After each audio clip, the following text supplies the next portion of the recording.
السلام عليكم ورحمة الله وبركاته.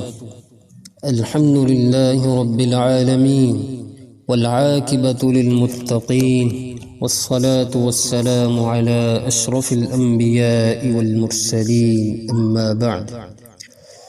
عن ابن عباس رضي الله عنهما عن النبي صلى الله عليه وسلم فيما يروي عن ربه عز وجل قال إن الله عز وجل كتب الحسنات والسيئات ثم بين ذلك، فمن هم بحسنة فلم يعملها كتبها الله له عنده حسنة كاملة، فإن هم بها وعملها كتبها الله له عنده 10 حسنات إلى 700 ضعف إلى أضعاف كثيرة.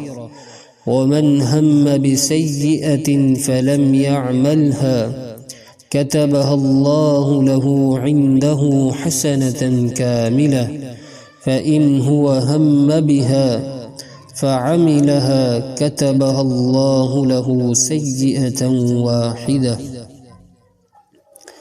عزیزان گرامی، نورانیت و روحانیت کی کرنوں سے سجی اس مجلس میں جو موضوع سخن زبان و بیان کی قوتیں صرف کرتے ہوئے آپ کی خدمت میں بیان کرنے کا ارادہ رکھتا ہوں، اس کا عنوان ہے نیکی کے ارادے کی فضیلت۔ احباب گرامی، اس حدیث کے راوی جناب عبداللہ بن عباس رضی اللہ تعالی عنہما ہیں، جن سے تقریباً 2260 احادیث مروی ہیں، اور اللہ کے نبی صلی اللہ تعالی علیہ وسلم کے چچا زاد بھی ہیں، اور آپ رضی اللہ تعالی عنہ کی وفات 68 ہجری میں ہوتی ہے۔ اس حدیث مبارکہ میں اللہ رب العزت خود پیارے پیغمبر علیہ السلام کی زبان مبارکہ سے کچھ کلمات کہلوانا چاہ رہے ہیں۔ یوں سمجھ لیجئے کہ حدیث قدسی ہے، الفاظ اللہ رب العزت کے ہیں، لیکن زبان پیارے پیغمبر علیہ السلام کی ہے۔ لیکن اس سے قبل میں آپ سے ایک سوال کرنا چاہتا ہوں، ہم میں سے کون ہے جو یہ دعویٰ کرے کہ میرا باطن دودھ کی طرح سفید ہے؟ ہم میں سے کون ہے جس کے دل میں برے خیالات پیدا نہیں ہوتے؟ ہم میں سے کون ہے جس کے دل میں حسد کے جذبات نہیں ابھرتے؟ ہم میں سے کون ہے جس کی نیت و سوچ گناہوں کی نجاست و غلاظت سے پاک ہے؟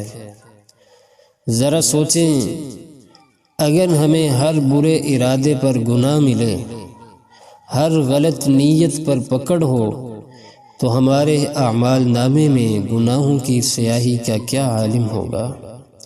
یقیناً ہمیں جہنم اپنی آنکھوں کے سامنے نظر آئے گی، اور جنت کی ہمیں حسرت ہی رہ جائے گی۔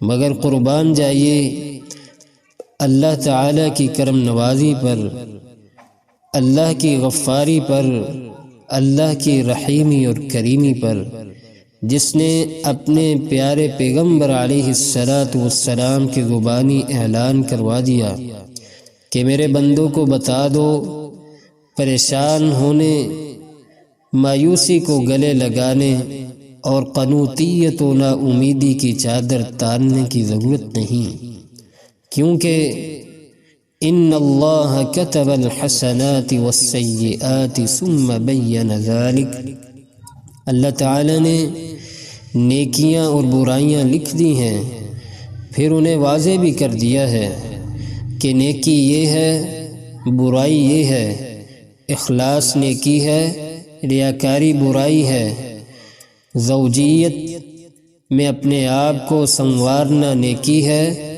زنا کرنا برائی ہے، قرآن سننا نیکی ہے، موسیقی و گانے سننا برائی ہے، مجبور کی مدد کرنا نیکی ہے، مجبوری سے ناحق فائدہ اٹھانا برائی ہے، آب زمزم پینا نیکی ہے، شراب پینا برائی ہے، توحید اپنانا نیکی ہے، شرک سے اپنے آپ کو شرک میں ملوث کرنا برائی ہے۔ اللہ رب العزت ارشاد فرماتے ہیں کہ بندوں کے لیے نیکیاں کرنا اور برائیوں سے بچنا آسان ہو جائے، اس لیے میں نے ہر چیز کی وضاحت کر دی ہے۔ پھر فرمایا فَمَنْ هَمَّ بِحَسَنَةٍ فَلَمْ يَعْمَلْهَا كَتَبَهَا اللَّهُ لَهُ عِنْدَهُ حَسَنَةً كَامِلَةً، اگر کسی نے نیکی کا ارادہ کیا مگر اس ارادے کو عملی جامہ نہ پہنایا تو اللہ کے ہاں اس کے کھاتے میں پھر ایک نیکی لکھ دی جاتی ہے۔ نیکی کے صرف ارادے پر بھی ایک نیکی مل جاتی ہے۔ فَإِنْ هَمَّ بِهَا وَعَمِلَهَا كَتَبَهَا اللَّهُ لَهُ عِنْدَهُ 10 حسنات، اگر کسی نے نیکی کا ارادہ کیا اور اس پر عمل بھی کیا تو اسے 10 نیکیاں ملیں گی، اور صرف 10 ہی نہیں، إِلَى 700 ضِعْفٍ إِلَى أَضْعَافٍ كَثِيرَةٍ، جس قدر عمل میں خلوص زیادہ ہوگا، جس قدر عمل سنت کے زیادہ موافق ہوگا، جس قدر عمل ریاکاری کی غلاظت سے زیادہ پاک ہوگا، عمل کا ثواب بھی اسی حساب سے بڑھتا جائے گا، حتیٰ کہ صرف ایک نیکی کا ثواب 700 گنا سے بھی کئی گنا زیادہ تک پہنچ جائے گا۔ نیکی ایک کی ہے مگر اخلاص نیت کے سبب ثواب 700 نیکیوں جتنا ملتا رہے گا۔ اسی طرح اللہ رب العزت نے دوسرا پہلو بھی بیان کر دیا، وَمَنْ هَمَّ بِسَيِّئَةٍ فَلَمْ يَعْمَلْهَا، جس نے برائی کا ارادہ کیا مگر اس پر عمل نہیں کیا، كَتَبَهَا اللَّهُ لَهُ عِنْدَهُ حَسَنَةً كَامِلَةً، اللہ کے ہاں برائی کا ارادہ ترک کرنے پر بھی اس کے اعمال نامے میں ایک نیکی لکھ دی جاتی ہے۔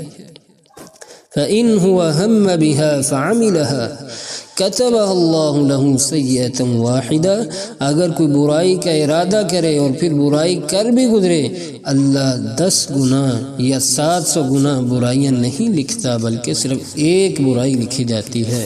قرآن مجید بھی کہتے ہیں من جاء بالحسنة فله 10 أمثالها ومن جاء بالسيئة فلا يجزى إلا مثلها۔ اسی طرح اس حدیث قدسی کی شرح میں محدثین لکھتے ہیں کہ نیکی کے 4 مراتب ہیں، 4 درجات ہیں۔ پہلا مرتبہ بندہ نیکی کا ارادہ کرے اور پھر نیکی کر بھی گزرے، صدقہ کرنے کا ارادہ کرے اور پھر کر بھی گزرے، نفلی عبادت کرنے کا ارادہ کرے اور عملی جامہ بھی پہنائے۔ اللہ رب العزت کی رحیمی اور کریمی اس قدر ہے کہ اس کے اس عمل کو 10 گنا سے لے کر 700 گنا تک بلکہ اس سے بھی زیادہ کئی گنا ثواب میں لے لیا جاتا ہے۔ دوسرا مرتبہ نیکی کا ارادہ کیا مگر اس پر عمل کرنے کا موقع ہی نہیں ملا، جہاد کرنے کا عزم مصمم کیا مگر مہلت ہی نہ ملی، ہجرت کی راہ پر چلنے کا ارادہ کیا مگر موت رکاوٹ بن گئی، اسے بھی مکمل اجر ملے گا۔ تیسرا مرتبہ ایک بندے کی عادت تھی کہ نیکی کا ارادہ کرتا تو اسے پورا بھی کرتا مگر کبھی کسی عذر کی وجہ سے اس ارادے کو پورا کرنے سے رہ گیا، اس کو بھی مکمل اجر۔ اور چوتھا مرتبہ نیکی کا ارادہ تو کیا مگر سستی اور کاہلی کی وجہ سے اس پر عمل نہ کر پایا، اس کو اس کے ارادے کی ایک نیکی اللہ رب العزت ارشاد فرماتے ہیں۔ اسی طرح برائی کے بھی 4 مراتب ہیں، برائی کا ارادہ کیا پھر برائی کر بھی لی 1 گنا، دوسرا مرتبہ برائی کا ارادہ کیا مگر خوف الہی کی وجہ سے ترک کر دیا، تیسرا مرتبہ برائی کا ارادہ کیا مگر کسی رکاوٹ کی وجہ سے نہیں کر سکا۔ چوتھا مرتبہ برائی کا پورا منصوبہ بنایا مگر خوف الہی کی وجہ سے نہیں بلکہ ویسے ہی چھوڑ دیا تو نہ نیکی ملے گی نہ ہی گناہ ملے گا۔ عزیزان گرامی، اللہ تعالیٰ نے تو سارے کے سارے احکامات، ساری کی ساری محبتیں اپنے بندوں کے لیے نشاور کر دی ہیں۔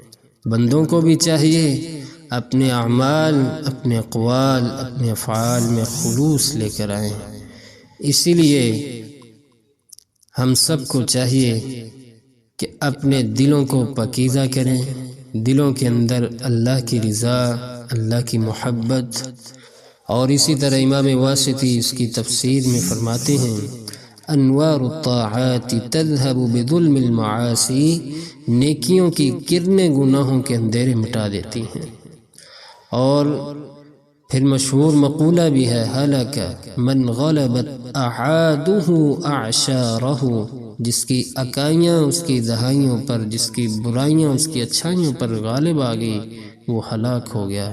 اللہ تعالیٰ سے دعا ہے جو کچھ سنا اور سنایا مجھے اور آپ کو عمل کی توفیق نصیب فرمائے۔ وآخر دعوانا الحمدللہ۔